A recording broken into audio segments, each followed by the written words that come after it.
Zjarri madh që kaploi këtë shtëpi banimi në qendër të Prizrenit mbrapa la pasoja të rënda.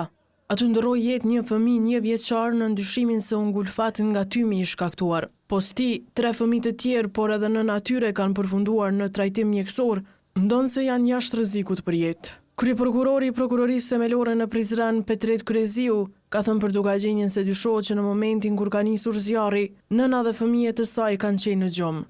Banorët për rreth, qytetarët kanë parë një trym që po dilën nga shtëpia dhe informatat që i kemi ata kanë të rryer duke hapur dritare.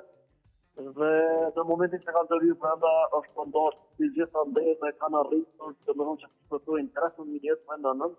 Ndërkohë, zëdhënësi i policisë për rajonin e Prizrenit tha se dyshimet janë që zjarri ka ardhur si pasojë e kabllove elektrike. Jo, nuk është zjarri qëllim, nuk ka dyshime për zjarr të tillë, është incident zjarri. Dyshohet që mund të ketë nga pejisht elektrike, por për shkak se është në fazë të rësare të hetime, nuk e mund të atime saktësisht. Zjarri që la pasoja fatale dyshohet që filloi nga ora 9:45 në mëngjes.